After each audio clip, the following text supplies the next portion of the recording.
Bismillahirrahmanirrahim. Alhamdulillahirabbil alamin. Wassalatu wassalamu ala sayyidina Muhammadin asyrafil mursalin wa ala alihi wa sahbihi ajma'in.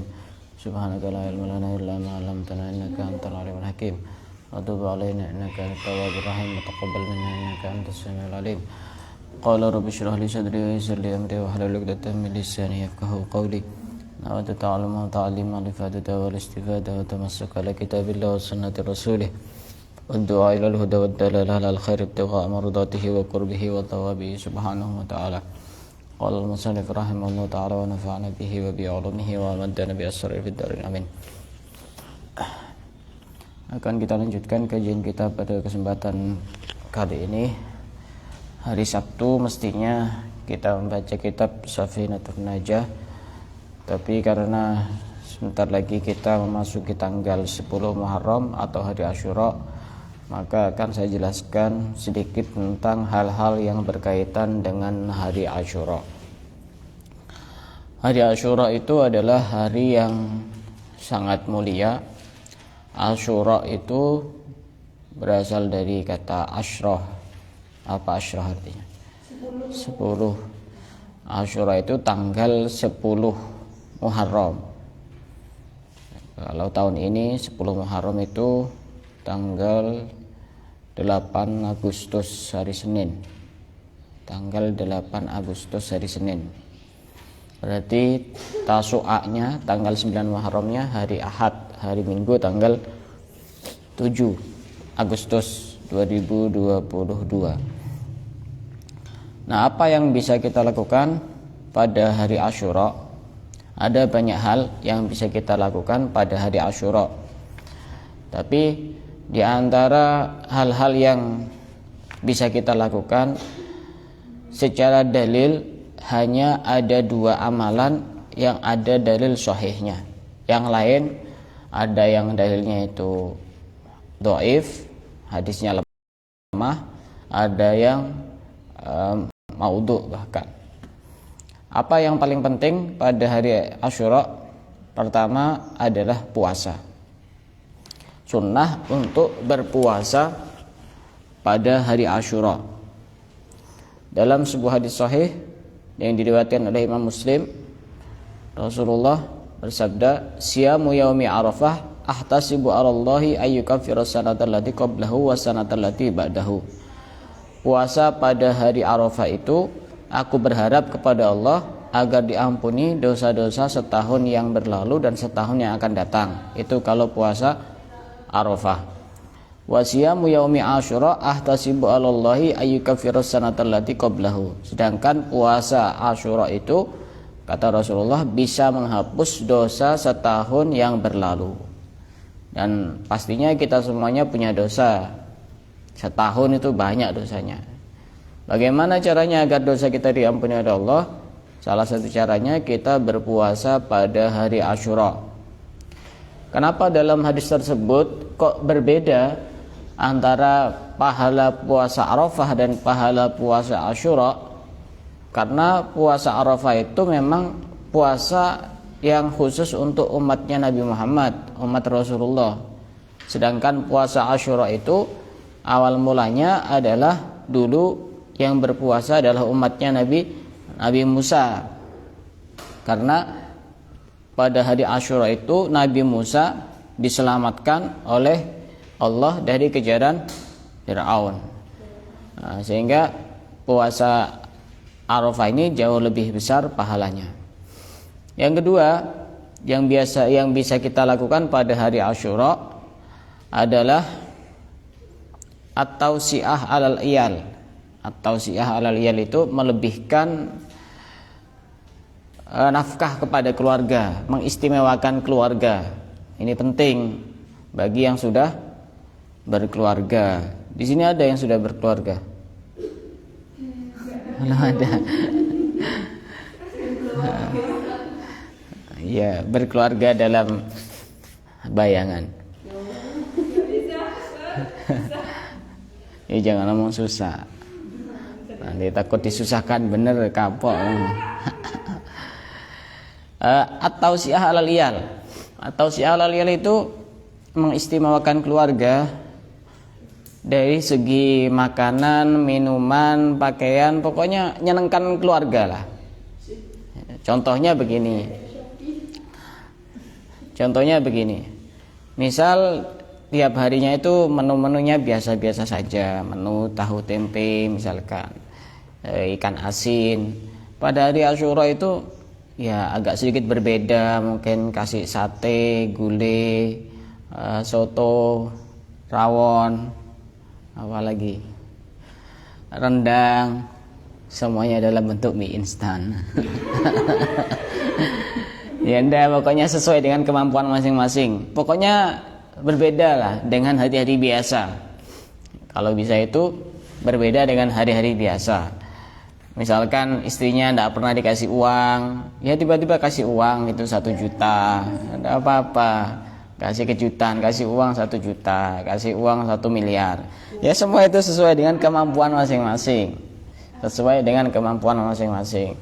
Anaknya biasanya jarang diberikan mainan, belikan mainan. Ya, pasti senang. Apa manfaatnya? Atau siyah alal iyal pada hari Asyura itu banyak. Salah satu hadis menyebutkan, man wassa'a ala iyalihi yauma Asyura lam yazal fi sa'ah sa'ira sanatih. Barang siapa yang membahagiakan keluarganya, meluaskan nafkahnya, mengistimewakan keluarganya pada hari Asyura, maka Allah akan melapangkan rezekinya pada 1 tahun ke depan. Banyak manfaatnya. Salah satunya itu. Ini juga tidak lepas dari sejarah bahwasanya pada hari Asyura itu Nabi Nuh ini diselamatkan oleh Allah dari banjir bandang. Akhirnya pada hari Asyura ini Nabi Nuh beserta umatnya itu turun dari mana? Perahu. Turun dari perahu dan kembali kepada keluarganya masing-masing. Dan saat itu mereka semua itu membahagiakan keluarganya masing-masing. Sehingga pada hari Asyura itu memang ada kesunahan untuk membahagiakan keluarga. Dan itu memang mujarrab, sudah dibuktikan oleh ulama-ulama terdahulu, memang orang itu rezekinya lancar sampai 1 tahun ke depan, sampai hari Asyura ke depan. Ada namanya Sufyan bin Uyainah. Beliau berkata, jarrabna khamsina aw sittina sanah.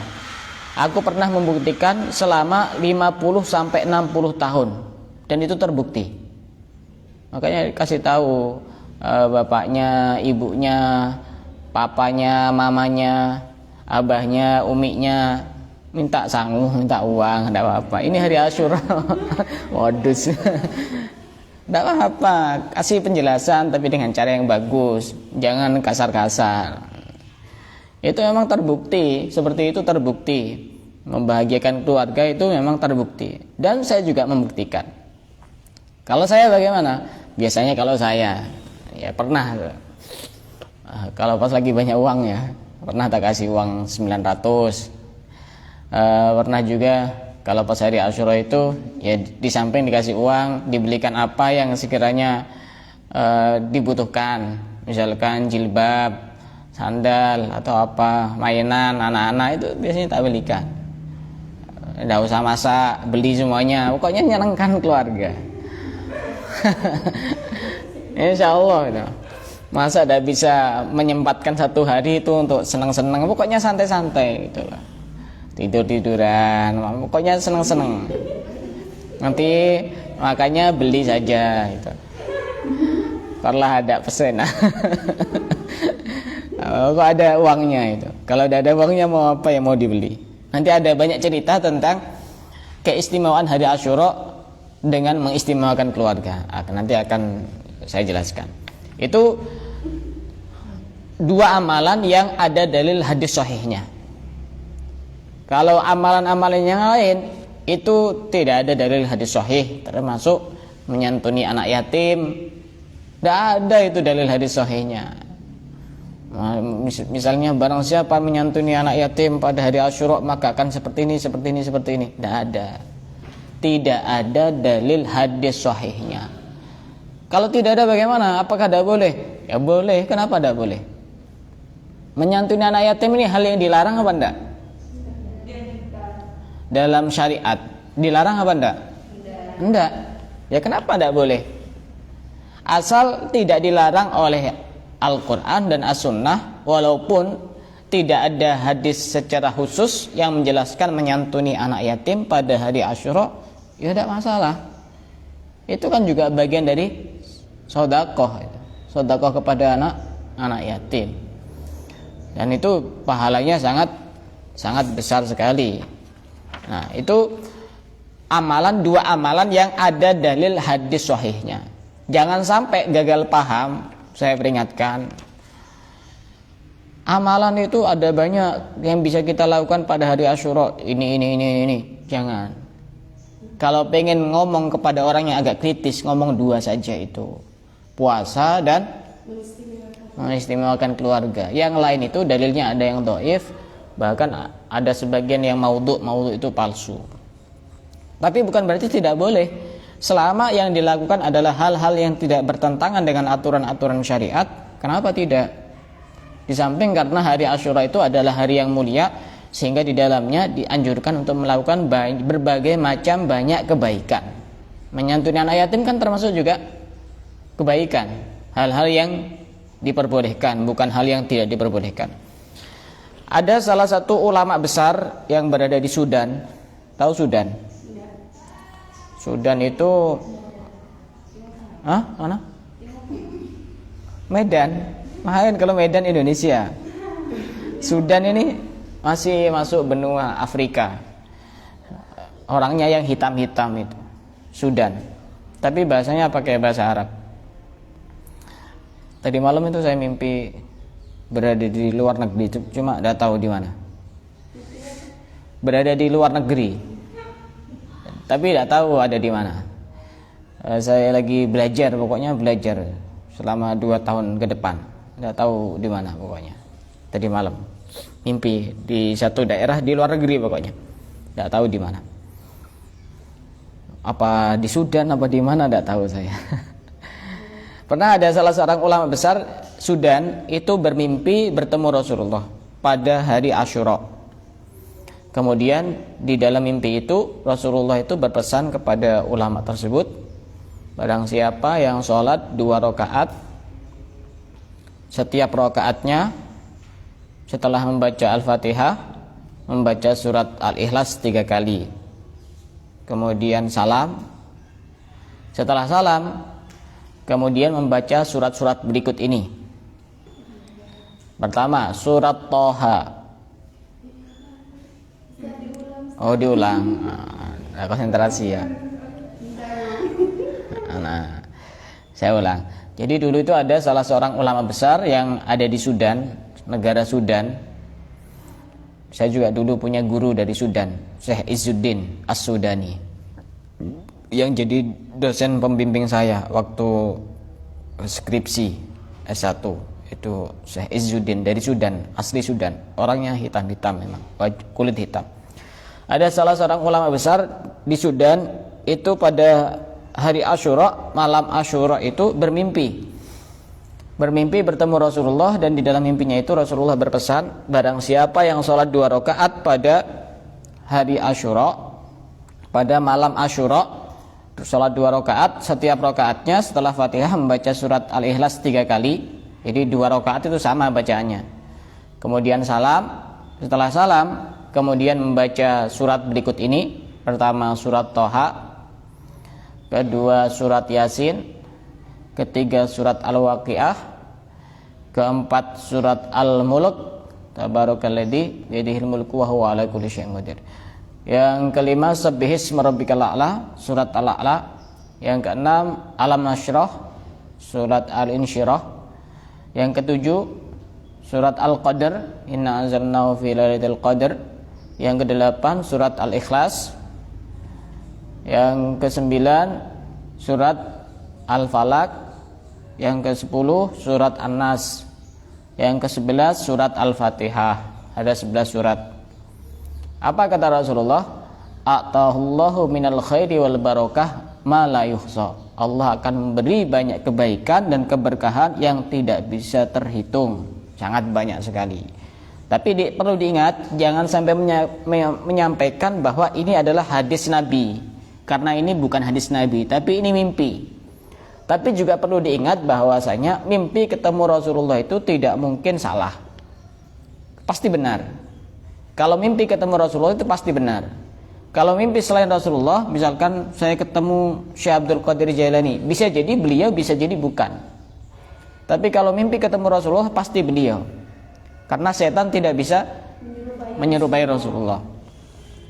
Maka nanti yang saya jelaskan diamalkan yang mana yang bisa, sebisanya.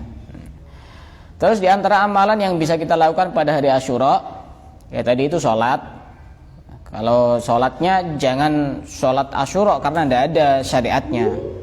Sholat ya bisa sholat sunnah, bisa sholat sunnah mutlak, bisa sholat sunnah hajat, bisa sholat tasbih. Tapi yang utama sholat tasbih. Bisa sholat istikharah. Pokoknya jangan sholat Asyura, tidak ada. Nanti tambah dikritik kan. Kita disunahkan untuk sholat Asyura, tidak ada. Mana ada ajaran sholat Asyura, tidak ada. Menghidupkan malam Asyura dengan sholat, tapi sholatnya bukan sholat Asyura. Masa kita bilang usolli sunnatal Asyura, misalkan seperti itu, ya tidak ada. Kedua puasa, tadi itu puasa Asyura. Ketiga sedekah sunnah pada hari Asyura, terserah semampunya. Keempat atau si'ah halal iyal, membahagiakan, menyenangkan keluarga, mengistimewakan keluarga, melapangkan nafkah keluarga. Yang kelima al-iktisal, mandi pada hari Asyura. Dijelaskan oleh sebagian ulama bahwasanya air zam-zam itu pada hari Asyura itu mengalir ke seluruh menyebar luas ke penjuru dunia, sehingga orang yang mandi pada hari Asyura itu seakan-akan dia mandi air zam-zam. Diniatkan dengan niat-niat yang bagus. Misalkan ada yang sakit, saya niat mandi hari Asyura dengan keberkahan air zam-zam agar penyakit saya disembuhkan oleh Allah, sesuai dengan niatnya masing-masing. Itu mandi sunnah. Niatnya bagaimana? Ya mandi Asyura. Pada saat mandi mengguyurkan air ke di atas kepalanya, di dalam hatinya saya niat mandi sunnah Asyura. Yang keenam ziaratul alimis sholih, ziarah kepada orang alim yang soleh. Cari ziarah ke siapa hari Asyura? 1 cukup, 2 lebih bagus, 3 tidak apa-apa, 10 lebih bagus lagi, sampai tengah malam. Cari ziarah kepada orang soleh pada hari Asyura, pahalanya sangat besar. Apalagi memang berkumpul dengan orang soleh itu juga pahalanya besar, apalagi di hari yang mulia. Yang ketujuh iadatul marid, menjenguk orang sakit. Cari orang sakit, tapi kalau tidak kenal jangan dijenguk di rumah sakit. Kalau belum sakit jangan disakiti. Menjenguk orang sakit itu amalan yang bisa dilakukan pada hari Asyura. Wa mas'hura sil yatim, mengusap kepala anak yatim, tapi jangan cuma diusap, tapi dikasih sesuatu yang membuat dia itu bahagia. Kalau cuma ngusap, siapa yang tidak bisa? Ngusap tembok juga bisa. Mengusap kepala anak yatim artinya nyenengkan anak yatim, bukan cuma diusap. Kenapa kok dipakai istilah mengusap kepala? Biasanya orang itu kalau sayang itu tanda itu mengusap kepalanya. Itu tanda perhatian, sayang, cinta, itu mengusap kepala. Nomor 9 wal iktihal, bercela. Bercela itu sunnah. Salah satu manfaatnya, kata ulama, bahwasanya orang yang bercela pada hari Asyura dia akan terhindar sakit mata pada 1 tahun ke depan. Bercela, niatkan untuk menghormati hari Asyura. Walaupun perempuan pasti mungkin setiap hari bercela kan ya, tapi bedakan di dalam hatinya, beda itu. Innamal a'malu binniyat. Yang nomor 10 wa taqlimul adhafir, potong kuku biar tidak panjang-panjang. Kalau sudah dipotong gimana? Tidak usah dipotong. Nah, saya sudah motong hari Jumat, sudah tak potong, berarti kemungkinan hari Senin sih belum. Ya tidak saya potong. Yang nomor 11, qiraatu suratul Ikhlas alfa marrah, membaca surat Al-Ikhlas 1000 kali. Setelah mampu.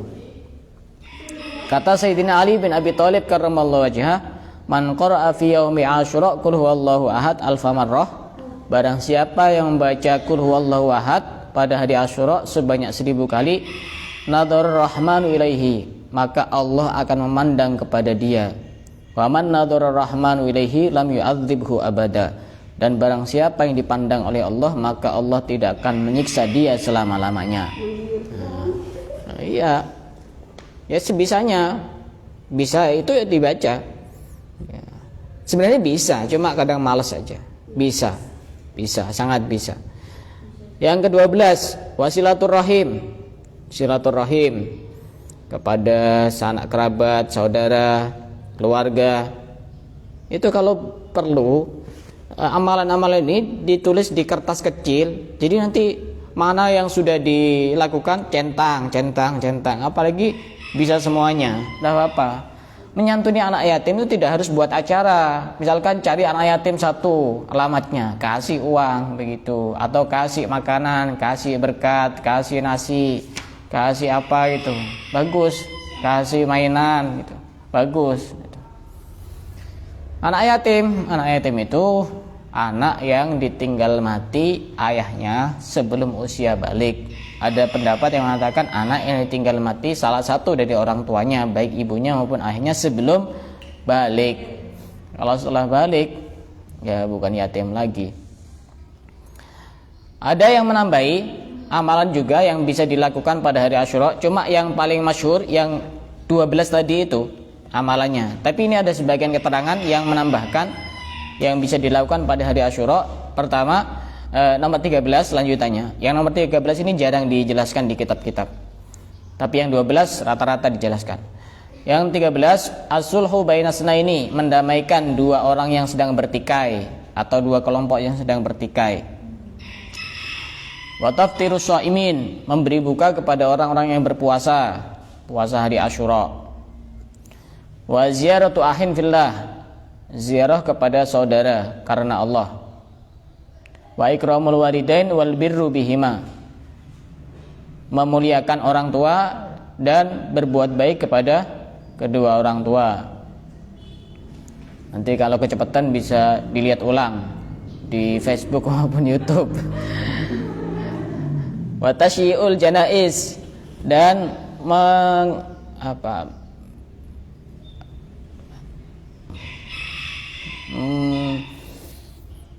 menghormati jenazah. Artinya ketika jenazah itu sudah wafat, dia itu di situ ikut prosesi pemakamnya sampai dikubur. Itu namanya tasyiul janaiz. Wa imatatul adzani thariq, dan menyingkirkan hal-hal yang membahayakan di jalan. Misalkan ada kerikil, ada kulit pisang, ada kulit pisang itu ada yang pisang coklat soalnya. Kalau itu jangan disingkirkan, dimanfaatkan, dikembalikan kepada orangnya. Kan biasanya ada itu kulit yang buat piscok gitu, pisang coklat. Wa qadmil ghaid, menahan amarah. Wal afu amman dolam, memaafkan kepada orang yang mendolimi. Berat ya, tapi tetap berusaha. Wa kasratu tanaful, memperbanyak melakukan ibadah-ibadah sunnah. Wa kasratu dzikri, dan memperbanyak untuk berzikir kepada Allah. Silakan dilakukan sebisanya, mana yang bisa, apalagi semuanya bisa. Kalau bisa, saran saya itu tulis khusus di buku catatan kecil itu amalan-amalan yang ada 22 itu. Kira-kira mana yang bisa, centang itu. Ya, dengan niat untuk memuliakan hari Asyura. Juga kita bisa membaca hasbunallah wa ni'mal wakil, ni'mal maula wa ni'man nasir sebanyak 70 kali. Orang yang membaca itu pada hari Asyura, dia akan dijauhkan dari segala macam keburukan sampai 1 tahun yang akan datang. Sampai 1 tahun yang akan datang. Nah, terkait dengan puasa Asyura, itu sunnahnya didahului oleh puasa sebelumnya, yaitu tanggal 9 Asyura, 9 Muharram atau hari Tasu'a. Kenapa kok seperti itu? Untuk berbeda dengan orang-orang Yahudi. Karena orang Yahudi itu hanya puasa pada tanggal 10 Muharram. Sedangkan kita, agar berbeda dengan orang Yahudi, maka kita dianjurkan untuk berpuasa pada tanggal 9 dan 10. Kalau misalnya tidak puasa pada tanggal 9 juga tidak apa-apa, tanggal 10 saja tidak apa-apa. Puasa hari Asyura saja tidak apa-apa. Kalau tidak bisa kedua-duanya, tidak puasa tidak apa-apa. Kan memang sunnah. Makanya dalam riwayat Ibnu Abbas, ini hadis sahih, riwayat Bukhari dan Muslim, ketika Rasulullah datang di Madinah, Rasulullah melihat orang Yahudi sedang berpuasa pada hari Asyura. Kemudian Rasulullah bertanya, "Ma hadza?" Apa ini? Mereka menjawab, "Hadza yaumun shalih." Ini adalah hari yang baik. "Hadza yaumun najjallahu bani Israil min aduwihim." Hari ini adalah hari di mana Bani Israel diselamatkan oleh Allah dari musuh-musuhnya. Fasomahu Musa, dan Nabi Musa berpuasa untuk mensyukuri nikmat itu. Apa kata Rasulullah? Qala fa ana ahaqqu bi Musa minkum. Aku lebih berhak daripada Musa daripada kalian. Sehingga Rasulullah berpuasa. Fasomahu amara bisiyamih. Jadi tidak apa-apa. Puasa Asyura saja tidak apa-apa. Puasa Tasu'a, Asyura juga tidak apa-apa. Ada 3 pilihan itu sebenarnya. Bisa puasa 1 hari saja Asyura, bisa puasa 9-10, bisa 10-11, bisa 9-10-11. Bisa 9-10-11 kalau mau 3 hari itu. Tujuannya apa? Karena kadang ijtihadnya orang untuk menentukan tanggal 10 Muharram atau hari Asyura itu kadang ada yang salah. Ini untuk ihtiyat, hati-hati. Makanya ada sehari sebelumnya atau sehari setelahnya. Kadang-kadang kan penentuan bisa jadi lebih awal, bisa jadi lebih akhir. Kemarin kan sudah kita lihat sendiri bahwa penentuan untuk tanggal 10 Dzulhijjah atau hari Idul Adha kan ada 2 versi. Yaitu untuk ihtiyat saja. Tapi kalau pengen tidak ihtiyat, pengen yakin bahwa di tanggal itu, ya silahkan. Saya cari yang gampangnya saja. Saya cari gampangnya 10 Muharram, hari Asyura itu hari Senin, tanggal 8 Agustus. Kemudian ada banyak cerita terkait dengan keistimewaan hari Asyura, yaitu tentang sedekah di hari Asyura. Diceritakan bahwasanya dulu ada seorang fakir yang punya keluarga, dan dia satu keluarga itu puasa Asyura, tapi mereka tidak punya sesuatu yang digunakan untuk buka puasa. Akhirnya dia pergi ke pasar dan melihat ada orang penjual emas di pasar itu, dan kemudian orang ini minta kepada orang tersebut, penjual emas itu, minta 1 dirham saja agar diberikan kepada dia untuk dibelikan makanan untuk buka puasa. Kemudian orang ini bilang kepada penjual emas itu, akan aku doakan dengan kemuliaan hari Asyura ini. Tapi penjual emas yang muslim ini tidak memberikan apapun, sehingga keluarga fakir ini pergi dalam keadaan kecewa, teriris-iris hatinya, dan air matanya mengalir di pipinya. Pada saat seperti itu, ada tetangganya, seorang Yahudi, melihat itu kok sedih, itu kok nangis. Dipanggillah, kenapa kamu kok nangis, kok sedih? Kemudian diceritakan yang tadi itu, minta dibantu 1 dirham tapi tidak dikasih. Kemudian orang Yahudi ini bertanya, ini hari apa sebenarnya? Ini hari Asyura. Kemudian dijelaskan keistimewaan hari Asyura. Akhirnya orang Yahudi ini memberikan 10 dirham. Tadi itu kan cuma minta 1 dirham. Ini dikasih 10 dirham. Sudah, ini bawa, kamu belikan untuk keluarga kamu, untuk buka puasa dan lain sebagainya. Akhirnya dia senang dan kemudian pulang. Pada malam harinya, penjual emas yang muslim ini bermimpi seakan-akan datang hari kiamat. Waktu itu sangat kehausan di mimpi itu. Tiba-tiba penjual emas yang muslim itu melihat ada sebuah istana terbuat dari intan mutiara putih, pokoknya indah. Kemudian dilihat istana itu dan kemudian minta minum kepada orang yang berada di istana itu. Berilah aku minum dari air situ.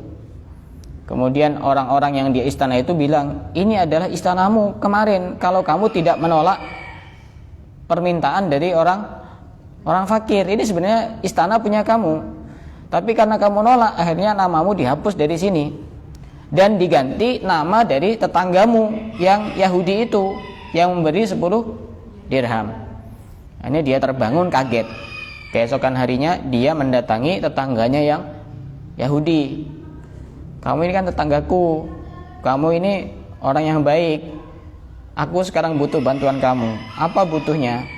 Aku ingin membeli pahala 10 dirham yang kamu kasihkan kepada orang fakir kemarin itu, aku ganti dengan 100 dirham. Kata orang muslim ini, penjual emas ini. Apa jawaban orang Yahudi? Demi Allah. Sudah demi Allah ini. Jangankan 100 dirham, kamu ganti 100.000 dinar. Dinar itu nilainya lebih tinggi. 100.000 dinar saja aku tidak mau. Kalau kamu mau masuk ke istana yang kamu lihat kemarin, maka tidak akan aku perbolehkan. Jadi ini tetangga Yahudi ini juga mimpi dengan mimpi yang sama. Kemudian tetangga muslim ini bilang, kamu kok bisa tahu? Ya karena aku diberitahu oleh Allah, dan aku sudah bersaksi bahwa tidak ada Tuhan selain Allah dan Nabi Muhammad adalah utusan Allah. Dia sudah masuk Islam. Ini sebab memuliakan hari Asyura. Dulu juga ada di Mesir, ada seorang pedagang yang sangat kaya raya. Dia itu orang yang dagang kurma, namanya Atiyah bin Khalaf. Sehingga singkat cerita, dia ini bangkrut, gulung tikar,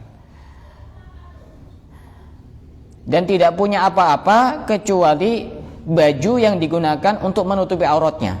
Tidak punya yang lain. Hartanya cuma itu. Pada hari Asyura, beliau ini Atiyah bin Khalaf sholat subuh di Masjid Jami' Amr bin As. Masjid Jami' Amr bin As ini biasanya tidak ada satupun perempuan yang diperbolehkan masuk kecuali pada hari Asyura.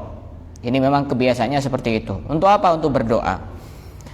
Pada saat Atiyah bin Khalaf ini berdoa di masjid itu pada subuhnya bersama banyak orang, tiba-tiba ada seorang perempuan yang datang kepada dia sambil bawa anak-anaknya yang masih kecil, anak yatim semuanya. Datang semuanya. Kemudian, wahai Tuhan, berilah aku sesuatu. Aku ini ingin menghidupi anak-anakku ini. Aku ini seorang janda yang sudah tidak punya ayah mereka ini. Ayahnya tidak meninggalkan apapun untuk kami. Dan wa inni imratun syarifah, aku ini wanita mulia, aku tidak pernah minta-minta. Artinya bukan pengemis. Ini karena terpaksa, karena tidak ada yang digunakan untuk menafkahi mereka. Aku bukan perempuan yang hina. Wa inni imratun syarifah. Akhirnya apa yang terjadi? Akhirnya laki-laki ini yang namanya Atiyah bin Khalaf ini, kalau saya kasih baju saya, nanti saya pakai baju apa? Tapi kalau saya tolak, bagaimana saya menjawabnya di hadapan Rasulullah nanti? Kok tidak memperhatikan umatnya? Akhirnya, ayo sini, ikut ke rumahku, kata Atiyah bin Khalaf. Setelah nyampe rumahnya Atiyah bin Khalaf, beliau membuka pakaiannya, bajunya, sambil diberikan di balik pintu. Ini dikasihkan kepada orang itu. Mungkin nanti mau dijual atau apa, kan bisa dipakai untuk menafkahi keluarganya. Akhirnya perempuan tersebut mendoakan kepada Atiyah bin Khalaf, albasakallahu min hulalil jannah, semoga Allah memberikan engkau pakaian dari surga. Akhirnya laki-laki ini, Atiyah bin Khalaf ini merasa bahagia dengan doa perempuan itu. Kemudian dikuncilah pintu rumahnya. Kemudian Atiyah bin Khalaf ini berzikir kepada Allah sampai tertidur. Di dalam tidurnya Atiyah bin Khalaf ini bermimpi bertemu dengan bidadari. Tidak sembarangan ketemu bidadari. Bidadari yang sangat cantik, sangat ideal, proporsional, pokoknya lengkap. Dan di tangannya bidadari bawa satu buah apel yang baunya sangat wangi, ma bainas sama wal ard, baunya itu sampai langit, sampai ke bumi. Kemudian apel ini dibelah dan tiba-tiba keluarlah pakaian-pakaian dari surga. Ini namanya apel ajaib namanya. Kalau apel yang beli di pasar tidak mungkin keluar keluar ulat. Kemudian akhirnya baju itu, pakaian-pakaian itu dikeluarkan oleh bidadari dan kemudian dipakaikan kepada Atiyah bin Khalaf. Kemudian bidadari itu duduk di pangkuan Atiyah bin Khalaf. Masya Allah, duduk di pangkuannya Atiyah bin Khalaf. Pada saat duduk di pangkuannya, ditanya itu di dalam mimpinya, man anti, siapa engkau? Ana Asyura zaujatuka fil jannah, aku adalah Asyura, istrimu di surga. Masya Allah. Asyura namanya. Kalau nanti punya anak lahir pada hari Asyura, kasih nama Asyura. Istrimu di surga. Dengan apa aku kok bisa mendapatkan seperti ini? Di dalam mimpinya itu beliau bertanya, bida'watil mar'ah al miskinah, dengan doanya perempuan yang miskin, yang mempunyai anak yatim yang banyak, yang kemarin engkau beri baju. Hanya terbangun, kaget. Atiyah bin Khalaf ini kaget, senang, kaget, bahagia. Dan bau wanginya itu masih tercium pada saat Atiyah bin Khalaf ini bangun dari tidurnya. Akhirnya Atiyah bin Khalaf bangun, sholat 2 rakaat sebagai bentuk rasa syukur kepada Allah. Kemudian kedua tangannya menengadah ke atas, ke langit sambil berdoa, ya Allah, jika mimpiku itu adalah mimpi yang benar dan yang aku lihat itu memang benar-benar istriku di surga, maka faqbidni ilaika al-an, maka cabutlah nyawaku sekarang juga. Aku ingin ketemu dengan istriku yang sangat cantik itu. Sebelum beliau ini selesai berdoa, Allah sudah mencabut nyawanya Atiyah bin Khalaf. Sebab apa? Sebab memuliakan hari Asyura. Ada lagi, mana tadi cerita?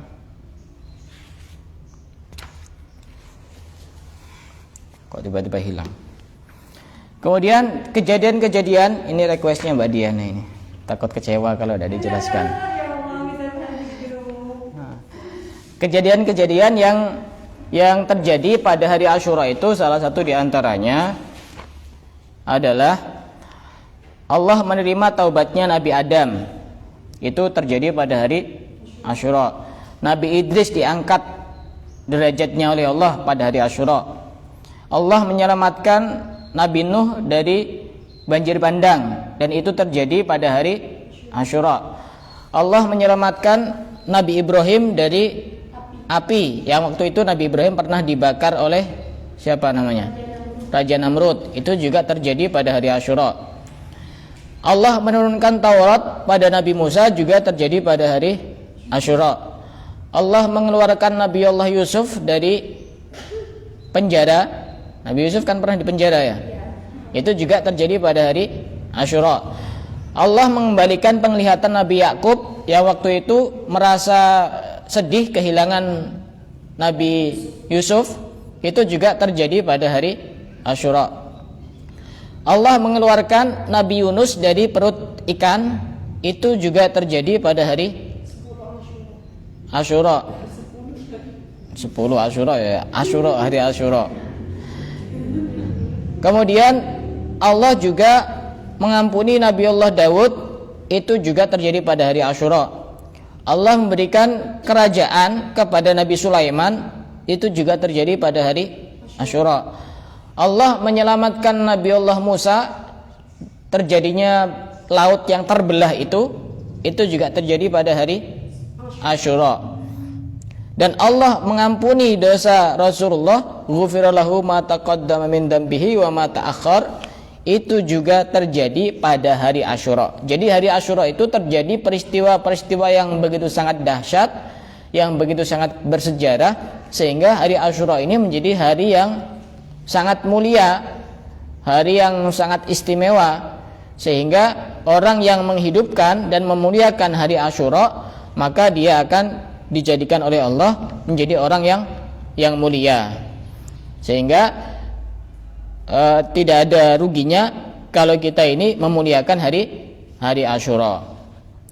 Dan masih ada banyak manfaat yang bisa kita lakukan pada hari Asyura. Salah satu di antaranya yang pernah saya share di status, bahwasanya salah satu amalan pada hari Asyura ini tidak ada dalil hadisnya ya, apalagi hadis sahih tidak ada, yaitu kita siapkan air bunga mawar. Air bunga mawar itu bisa jadi beli bunga mawar kemudian diperes dan dijadikan air, atau sediakan air di dalam wadah kemudian masukkan bunga mawar. Sebelumnya nanti kan akan berbau mawar itu airnya. Jadi kalau mau seperti itu ya siapkan sebelumnya, sehari atau 2 hari sebelumnya. Atau kalau pengen simpel praktis, beli di apotek atau di mana ada biasanya air bunga mawar. Ada biasanya. Berapa harganya? 9.000 ya. Saya belum pernah beli soalnya. Saya biasanya beli bunga mawar. Ya, anggap saja seperti itu. Taruh di wadah, kemudian diisi air. Setelah itu bacakan Fatihah 7 kali sambil dilihat airnya. Bismillahirrahmanirrahim. Sampai 7 kali. Setelah itu ditiup airnya. Setelah itu airnya ini diusapkan ke wajahnya dan ke kepalanya. Ini tidak ada dalilnya baik dari Al-Quran maupun dari hadis, tapi ini yang pernah dilakukan oleh sebagian ulama. Apa manfaatnya seperti itu? Insya Allah akan terhindar dari berbagai macam penyakit sampai 1 tahun ke depan. Masa seperti ini tidak bisa? Bisa, sangat bisa sekali. Cari air mawar dan bacakan surat Al-Fatihah 7 kali. Ini bisa dipakai sendiri, bisa dipakai untuk anaknya yang sudah punya anak, bisa digunakan untuk istrinya atau untuk siapa saja yang dia cintai. Bisa semuanya. Kalau lagi dalam kondisi haid, bisa minta tolong kepada orang lain atau minta airnya saja yang sudah ready, tinggal dipakai aja, tidak apa-apa. Kalau tidak bisa melakukan sendiri, karena ini adalah Al-Quran. Khawatir dia dalam keadaan haid dan dia niatnya adalah membaca Al-Quran, kan hukumnya haram. Itu beberapa hal yang berkaitan dengan hari Asyura. Dan masih ada sejarah tentang bubur Asyura. Itu sudah pernah saya posting di video-video tahun yang sebelumnya. Nanti akan saya share. Kalau dijelaskan sekarang diulang lagi, waktunya nanti habis. Ada yang mau ditanyakan? Silakan. Yang mau bertanya silakan.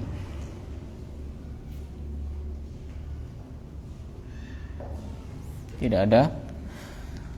Wallahu a'lam bishawab.